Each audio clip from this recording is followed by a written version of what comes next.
Welcome to the Squeaky Wheel Farm. I'm Christine, and today I'd like to show you around my garden. I've been comparing my garden with some other gardens that have been really awesome. Some of the things I've noticed in my garden is I've had a few areas that are empty or blank. At first I was really discouraged by that, and then I come to realize that that was actually an opportunity for me to disperse some more flowers in those areas, or maybe possibly to do some companion planting.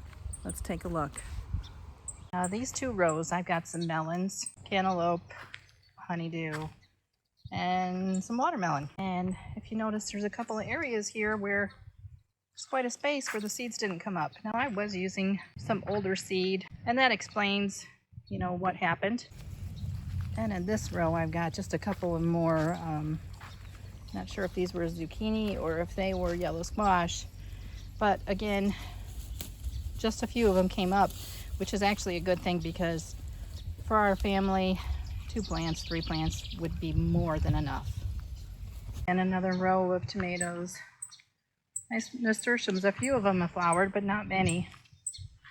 And this plant here looks like it's got a little leaf curl, so I'm gonna get some water going underneath there. They're doing okay. I do have a few tomatoes. I water my garden using soaker hoses because it puts the water underneath the plant where it needs to be, and it cuts down on some of the diseases that can happen when you water from overhead. If you have a better way of watering, I'd like to hear about it. Just put it in the comments, please. And here I've got 2 double rows of potatoes. Now I was concerned for a while the bugs were getting at them and really eating them, and I was very vigilant for about 2 weeks straight, making sure I got out here and picked them off. But these plants, boy, they really did spread out. But if you can see right here, they're starting to die back a little bit. I think that we're getting to the end of the lifespan of these potatoes. These are starting to get a little bit of a yellow color to them, and that means they're almost done. And we had a storm last week that laid over all of this corn, and I was really discouraged. I tried to stand it back up, but the ground was so wet and soft that I just couldn't do it. But it looks like it has stood up on its own, so nature does know what's best and helps itself. Now if you see, some of this corn is starting to tassel, and since I'm doing corn in small blocks, 4 rows at a time, and the wind is helping out a little bit, but you want to make sure that you go through and you shake them just a little bit if you're doing it in the small blocks, because I'll show you why. All of these silks here on this ear of corn needs to be pollinated. And you do that, or nature does that, with these off the top. So every silk leads to a kernel of corn, and if you have ears that don't have a full, that aren't completely full of kernels, then that's because it wasn't properly pollinated, that it didn't get enough. And that's why you don't plant corn in single rows.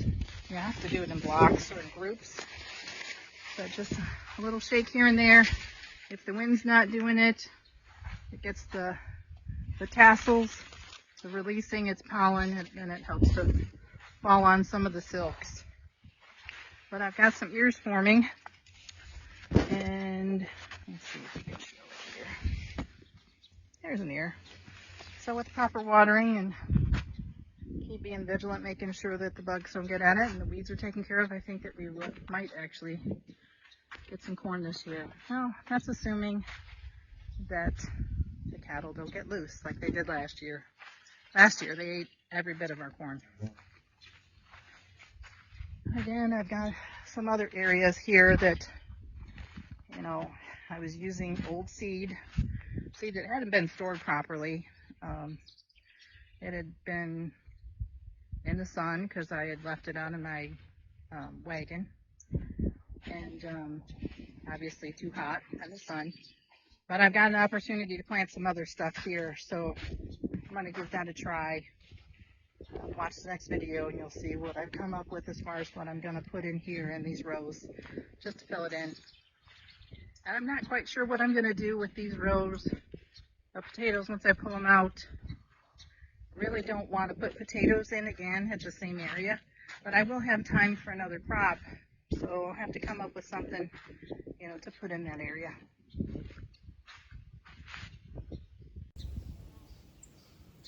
I've got a little patch of sunflowers here, and yes, I've been watching YouTube and many people already have sunflowers that are tall and beautiful and headed out.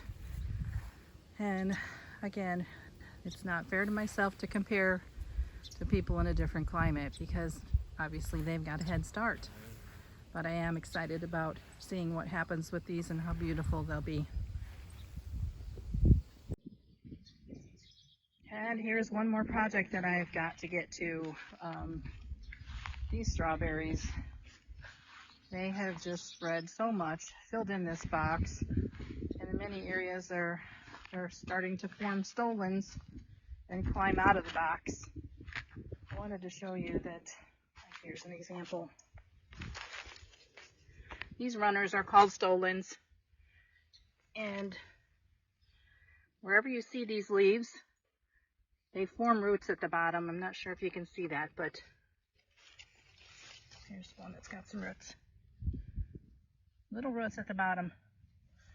So you can cut the stolon off and replant those, and those baby strawberries will make fruit next year.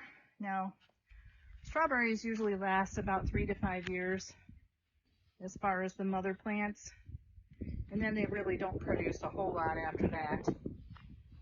Kind of like chickens. They have a long lifespan. They'll continue to grow, but they won't make many berries.